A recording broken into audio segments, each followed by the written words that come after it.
Hey everyone, we thought we'd do a free inspection. So it's here. It just had the wheel bearings replaced and that. It's all tidied up. You can't really see what's going on behind there, can you? You can see they're new at this side. But anyway, free inspection because it's been on a few trips. We've done inspections a long time ago. I've done inspections. You've done inspections as well, haven't you?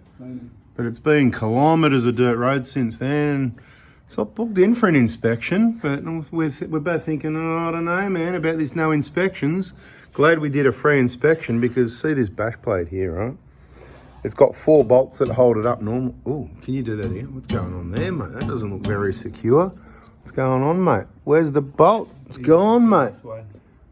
Gone, mate. Oh, they're both like sheared off or something.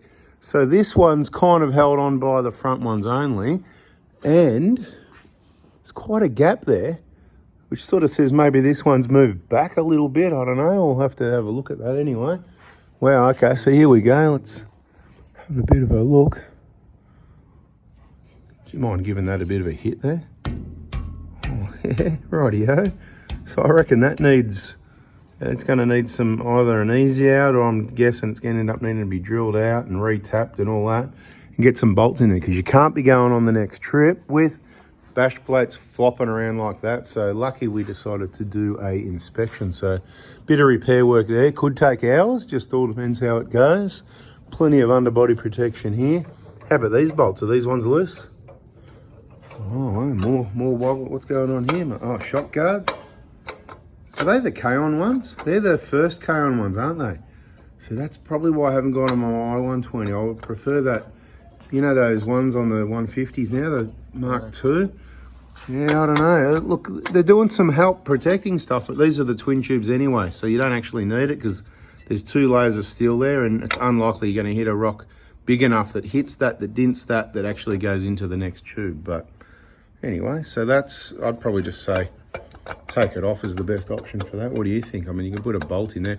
These things, they're the ones that can get bent around a bit and end up hitting your wheels as well. What's this one like? This is what it's meant to look like. It's meant to have 2 bolts in it. So people, Loctite on these bolts of any shock guards. When it comes to trips and outback and dirt roads, there's no such thing as too tight and enough Loctite. Right, what else you got, man? What else? Let's have a look at these lower control arm bushes just for the record to see where they're at this point in time. I think it's about 200,000 Ks. Try and get it to focus. Little split over this side, but not too bad. Actually, tiny little one starting at that side, but they're something got up my nose. They're right for now. This side, yeah, look, overall for 200,000 Ks, just goes to show, it's not a write-off. It's not, I'm going to need arms guaranteed. You really just got to check the condition of things. This rack boot's probably, that's looking a bit average like that. I think we've seen it like that before. It's been like that for a while. Not too much of a concern. But if there was ever play in the inner rack end and you're changing the inner rack end for that ball joint, just chuck a new boot on it, but keep an eye on it, but not too worried about it. See the sweat? You can see from there down. That's just that amount. There's a small amount of oil going to be in there that leaks out from the steering rack. This has got the old twin tubes in the front. I don't think I supplied or installed these, but as you can see, bushes, the Dobinson's bushes are really good. These thicker uprights, really good. Not as good as the monotubes, of course, and the shock absorber monotubes are far superior. Only costs a little bit more, so it's a no-brainer that you'd go the monotubes. Airbags. Now, I wonder how much air's in the airbags, because quite often when I go and have a look at airbags, I go, there's nothing in it, but these seem like they're holding air. There's 2 different types, the blue ones, the red ones. There's at least 2, let's say. One of them's got a little clamp on top of the airline, and one's got that little push, pull to release fitting. What's this one? I can't actually see, but it's got a spare rock sitting up there. Anyway, that's what it looks like up on top of airbags for you. Let's have a look at this one.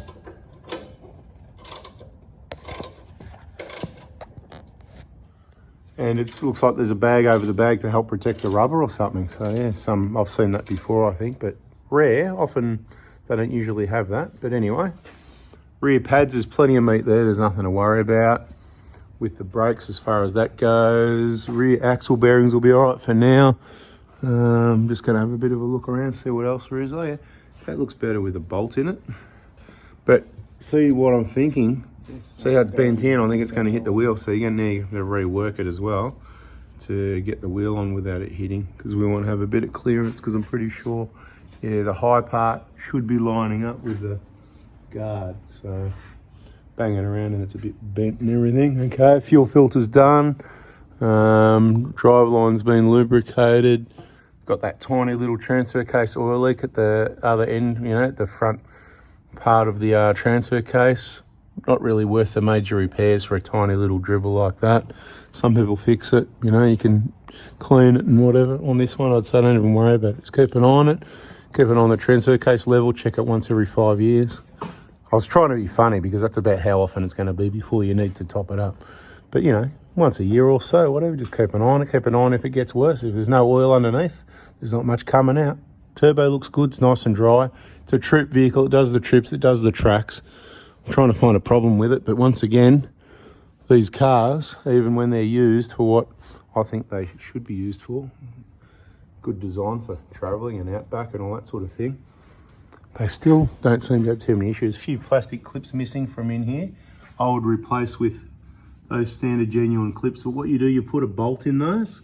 The same bolt is what goes in here. So when you buy them from your Toyota dealer, just ask for the clips that hold the plastic guard underliner in, the little black plastic ones, and they're like squares.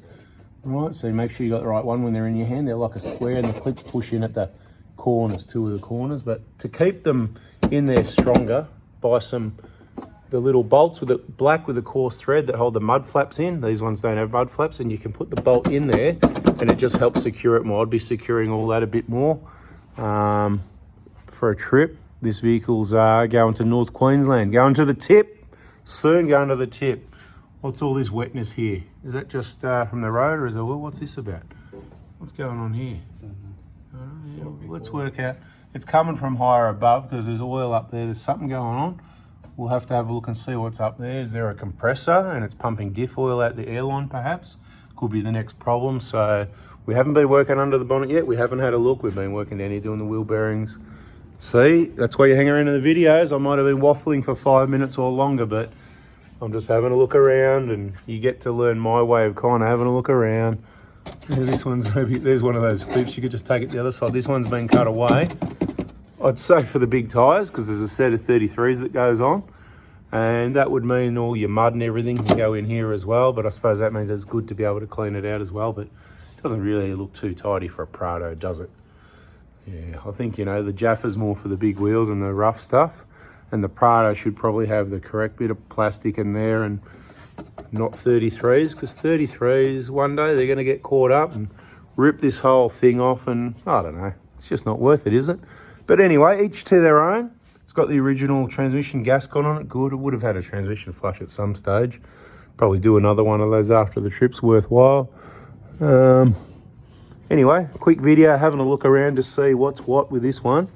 And not too many issues, but a couple of things. You got to watch those trips. Really need to go and tighten all the bolts. This one looks like it's been replaced because there's two different bolts here. See, anyone notice that? I noticed two different bolts just now. So at some stage, maybe one went missing. Tighten those, tighten the one at the top, tighten these, tighten the one at the top, tighten the ones at the other side.